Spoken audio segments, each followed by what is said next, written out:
How many times have you heard from a dating coach online that you should date so many women at once and then you should filter them out and then you should select a few that you want, and then after they beg you for your attention and approval, then you go ahead and commit and make it seem like you're this king who's like, maybe I'd want you, maybe I'd want to settle down with you, maybe I see a future with you. And then if you're like most guys, you haven't even achieved that, but even if you did, you probably noticed that it's not satisfying to you, to your soul. You feel like something's missing. You feel like you have a void inside, right? If you can relate to that feeling, that's what I'm trying to convey in this video. Why you shouldn't be dating women. Now you see that title right there could be misleading in a way. It's not that I want you to stop dating women altogether, but I want you to stop dating women with no intentionality. I want you to practice intentionality by having an intention whenever you're going out and meeting women or whenever you're talking to women online. If you're talking to several at once, if you're not talking to several at once, I want you to have that intention in the back of your mind. Guys, as you may know, right now I'm at a point in my life where I am ready to settle down. I'm ready to settle down with Mrs. Right. I'm ready to find just that one woman, that one righteous woman who's right for me. This woman is not going to be from the streets. This is not one of those women you're going to find at the club dancing half naked. But what I'm looking for right now is one woman as a wife who wants to settle down and build a family with me and do this thing called life together. And the problem with dating for the sake of dating and just seeing what happens and everything being in the air, when you're dating too anonymously, if you will, with no purpose, you end up filling that void that you have inside temporarily. It's not a sustainable filling to your void. It feels empty. You feel empty inside because you haven't felt like you're really connecting with someone, or at least that you have an intention. Where is this going with this person? What do I want to do with this person? Do I see a future with this person or no? Instead, you're just dating. Oh, this woman's fine. This woman's fine. She looks sexy. She looks attractive. She has a big ass. She has a nice body. All right, but what's the end? So you end up cyclically dating. You're like in a dating season, cycle after cycle after cycle after cycle. I used to do that in the past. I stopped doing that when I was around 26 years old. And I was 26 when I started singularly focusing on this channel and focusing on mainly this channel, yes, but secondary, finding a potential suitable partner for marriage. I stopped doing that. Sure, there would be times where I would go out with someone and nothing would happen, or I'd go out with someone who isn't necessarily my type, but I just go out and just tell myself, let's see what happens. Sure, but those are the exceptions. For the most part, I am looking for a woman to settle down with for the purpose of marriage. Now for you, I don't know what you're looking for. I don't know if you're 21, 29, 35, or you're 16, still in high school. But this video is more so for those who are willing to settle down. And even if you're one of the young ones watching this, you should still put this in the back of your mind. Because by the time you reach, let's say, late 20s, that's the point where you're probably gonna wanna settle down. And the reason why I preach it is not just because of religious reasons, although those are great reasons to settle down. You know what I mean? Having your seed, if you will, only for one wife, one person, one woman,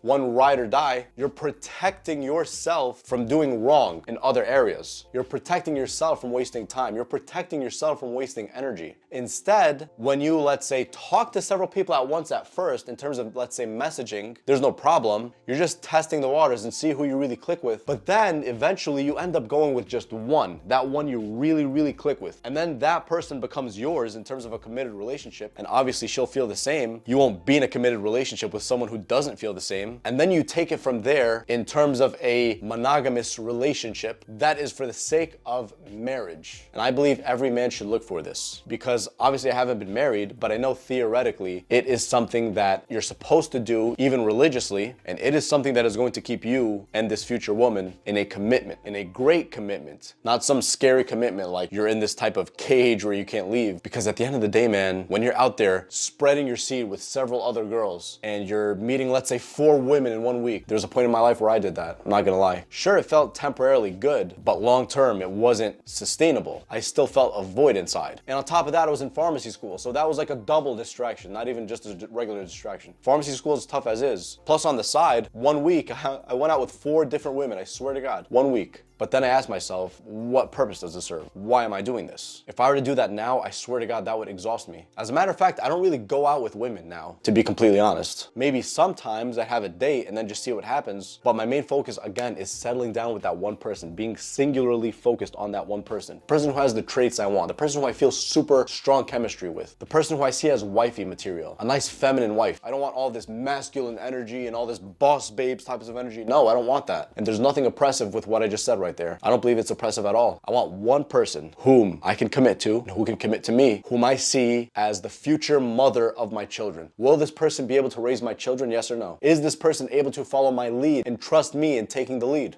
Is she feminine? Is she submissive in a righteous way? This is not oppression. Religion specifically states this. The best of wives are devoutly obedient to their husbands. This is not oppression. She's supposed to trust your lead. Can she fulfill the basic necessities of being a good mother? That's what I look for right now. That's what I vet a woman potentially if I see a connection with her. And if I see that she cannot do these things, what's the point? I want a woman who's more focused on having a family and being a good mom to her family and a good wife to her husband than she is on her career. Her family should come number one, not her career. A woman's priorities should be like that. And I know what I just said can come off as misogynistic to around 70% of the women out there, but you just don't get it if that's the case. There's nothing oppressive about what I just said. And I also have nothing against women working, let's say for example, a part-time job or something like that. But when a woman's working a job that's super demanding and she's full-time in it and it's gonna take too much energy out of her, what do you think that's gonna do to her energy and her dynamic with her husband? She won't be able to give him 100% because work is beating the shit out of her. And her boss at work has so many demands of her. And she listens to what he says. And then she comes back home, she can't listen to what her husband says because she has all this boss babes types of energy. She calls the shots at work. Way too many women nowadays are assuming this role. It's not necessarily wrong, in my opinion, for a woman to work or be in a leadership position at work. But then most women, or many women, they carry that over to the relationships with their significant others, with their husbands, and it ends up destroying the dynamic between them because she's used to telling people what to do at work. She's used to calling the shots. She's used to wearing the pants. She's used to other people following her lead. But then to her husband, who she should follow his lead, she ends up not following his lead. So she's following the lead of a boss at work who probably doesn't even love her. Actually, he definitely doesn't even love her like her husband does. She does what he says because she has to, because that's her job, but she doesn't listen to her husband in the household in a righteous way, in an obedient way that is not oppressive. Do you guys see any problem with that? If you don't see a problem with that, then I don't know what to tell you, honestly. Why do you think the divorce rates are through the roof? I haven't been married before, but I think this is one of the main reasons. One of them, not all of them. There's obviously financial reasons. There's other secret reasons that we can't necessarily talk about. But the whole point I'm trying to make, man, is that when you're dating all these women and you're going through cycles, oh, I'm dating 3 women this season. I'm dating 4 women this season. I'm dating 5 women this season. I'm dating another 4 women this season. And you keep cycling. Where's the end to this? When does this end? What is your intention? Your intention, I just want to sleep with 4 women. I have a goal of sleeping with 100 women throughout my life before I get married. I mean, to be honest, if that's your goal, then you have a pretty materialistic goal. It is materialistic because it's the body that's attracting you. It's not the values that are attracting you. And sure, us men are obviously attracted to bodies, of course. To a woman who has a nice figure, of course. But what are you looking for? What's your intention? Are you looking for wifey material, or are you just looking to just mess around with a bunch of girls and do bad things? You see, guys, I still stand by my word. Don't think I don't stand by my word. When I advise that those of you who are beginners, who don't know how to talk to women, who don't have the best skills, to go and approach 100 different attractive women who are strangers, I talked about it so much, way too many videos, because it's amazing advice and it really works in a short amount of time. I preach that. I preach that for the people specifically who can't attract women or who don't necessarily have that smoothness about them, that swagger with women, that ease, that looseness, instead of being all tense. I preach that to those people. But if you already have those skills and you already have your shit together, you already have your finances together, you have your future together, you're on the right track, why would you still want this? Why would you still want to date a bunch of women? You could talk to several women at once for the sake of,